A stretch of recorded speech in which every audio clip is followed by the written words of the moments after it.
Namaste, Hamesha Kushro Bitia. I am JVN Dr. Minakshi, Assistant Professor in Department of Shalakya Tantra, Faculty of Ayurvedic Science, Jyoti Vidyapeeth, Women's University. Today in this session, we will discuss the management of a case of corneal ulcer. First, we should do the clinical evaluation. Each case which comes to you, the corneal ulcer, should be subjected to thorough history taking. We should do the proper history taking to elicit the mode of onset. The it was a sudden onset or slow onset, and the duration of disease, whether it was acute or chronic, and the severity of symptoms, whether symptoms are mild, moderate, or severe. According to that, these things you will know through the proper history taking of the patient, so that you can make a provisional diagnosis of the case.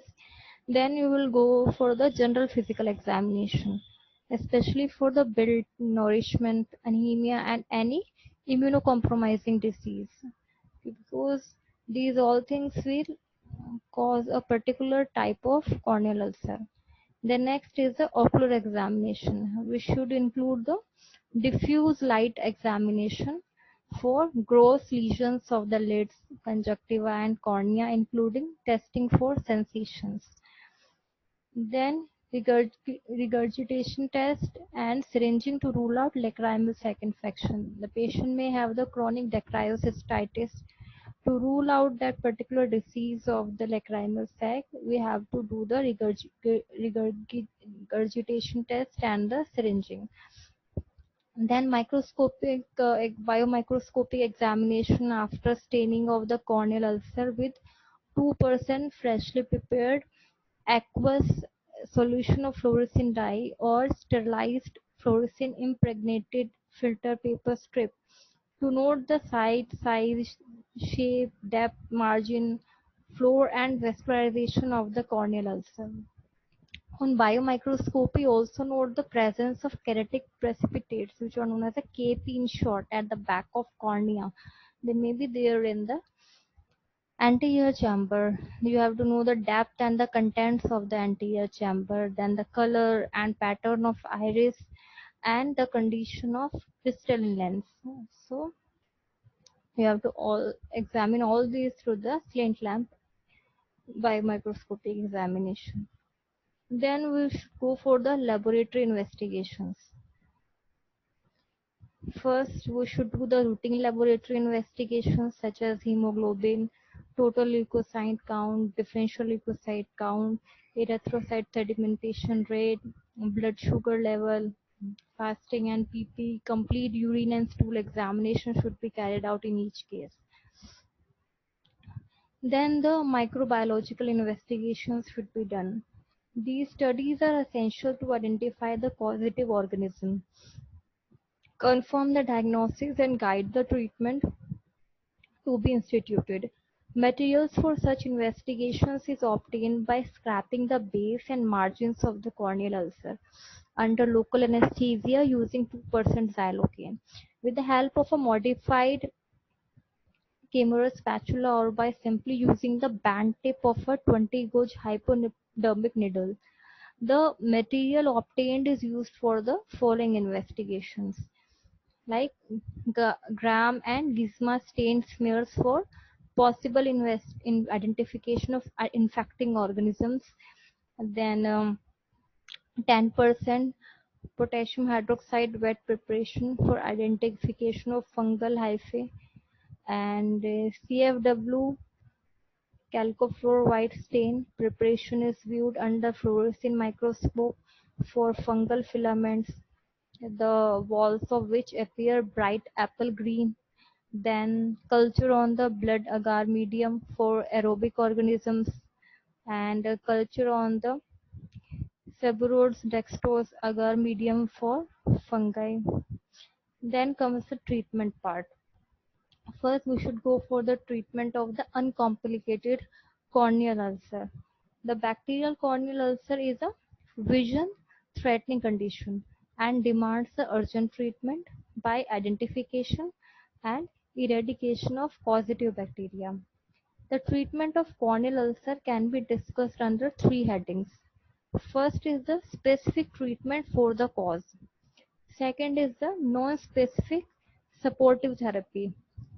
Third is the physical and general measures. First, the specific treatment. We should give the topical antibiotics. Initial therapy means before the results of culture and sensitivity are available should be with combination therapy to cover the both gram-negative and gram-positive organisms. Means you will send the sample for culture and sensitivity test, but that will take 2 to 3 days. So we should not wait for the report of the culture and sensitivity and then identify that particular organism. Then antibiotic should be given. This is the ideal way to do, but but bacterial corneal ulcers should be treated as soon as possible because they can affect our vision. So we should start the initial therapy with the broad spectrum antibiotics, which cover both the gram-negative and gram-positive organisms.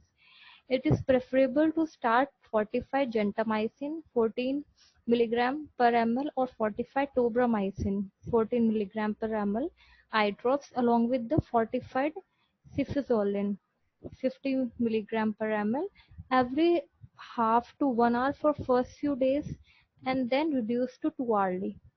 Once the favorable response is obtained, the fortified drops can be substituted by more diluted commercially available eye drops like ciprofloxacin eye drops or ofloxacin eye drops or getafloxacin eye drops. Then systemic antibiotics, these are usually not required. However, a cephalosporin and aminoglycoside or oral ciprofloxacin 70 mg twice daily may be given in fulminating cases with perforation and when sclera is also involved. Then the non-specific treatment. Cycloplegic drugs.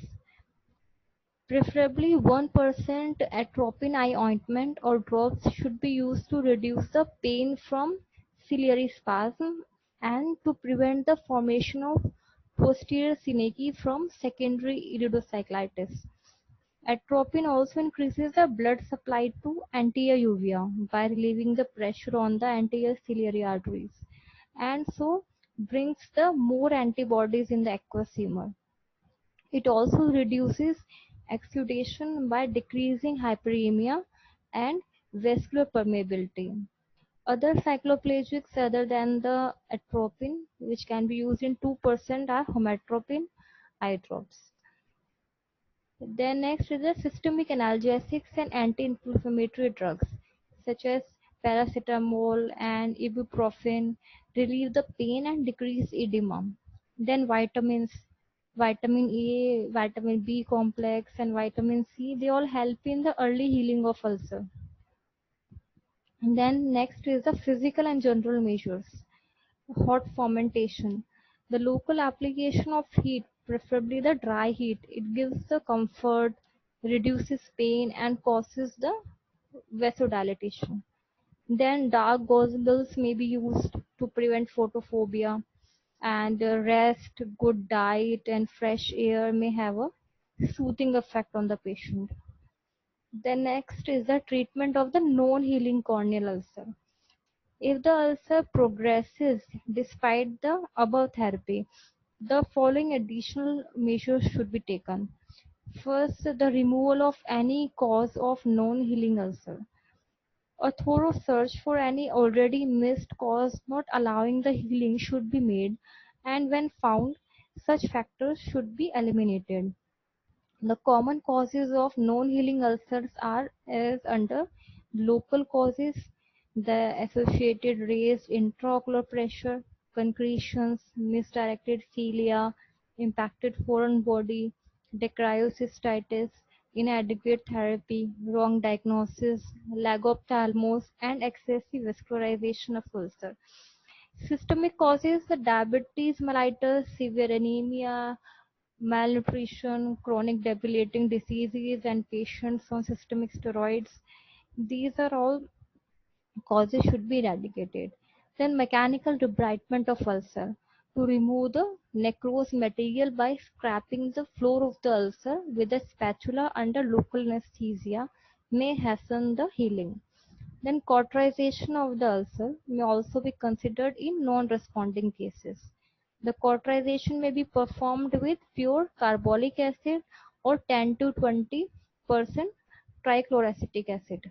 Then bandage soft contact lens may also help in healing. Then periotomy. The severing of perilimbal conjunctival vessels may be performed when excessive corneal vascularization is hindering the healing. Then next is the treatment of impending perforation. When ulcer progresses and perforation seems imminent, the following additional measures may help to prevent perforation and its complications. First is no strain. The patient should be advised to avoid sneezing, coughing, and straining during stool. He should be advised a strict bed rest. Pressure bandage should be applied to give some external support.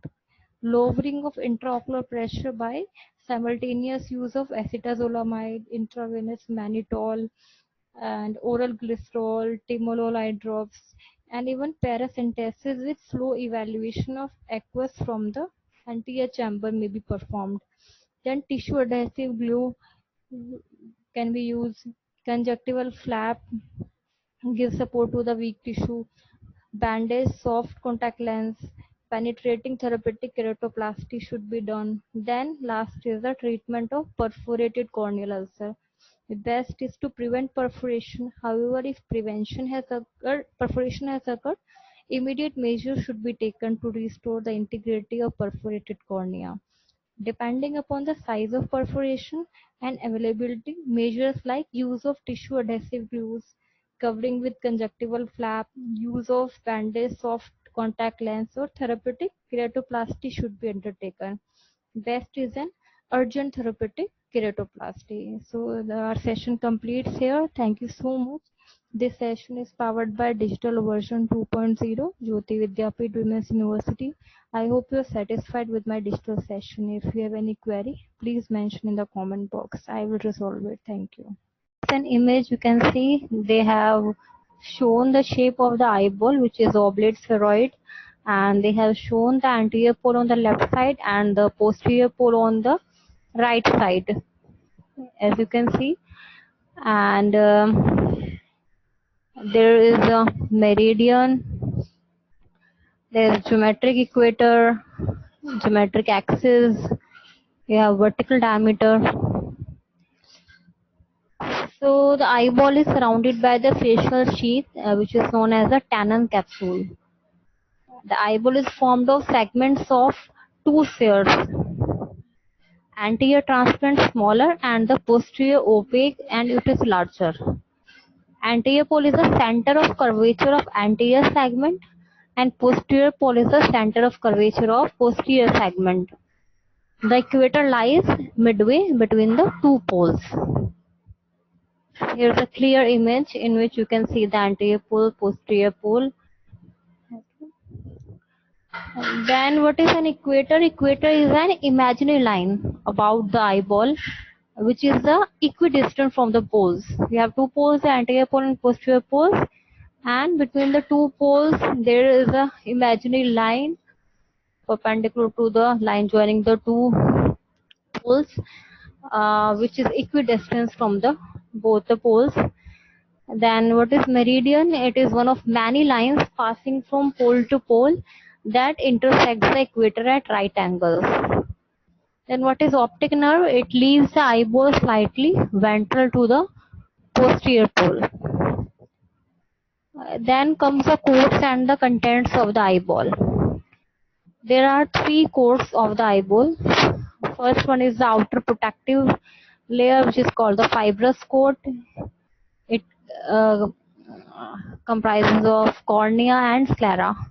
Cornea is a clear structure and the junction of the cornea and sclera is known as limbus. Second layer is the middle vascular layer, and it has three layers: iris, ciliary body, and choroid. Third coat is the inner nervous layer, which is known as the retina. So here completes the anatomy of the eyeball. In the next lecture, we will discuss the different codes of the eyeball. Thank you so much. This session is powered by Digital Version 2.0, Jyoti Vidyapeeth Women's University. I hope you are satisfied with this digital session. If you have any query, please mention in the comment box. I will resolve it. Thank you.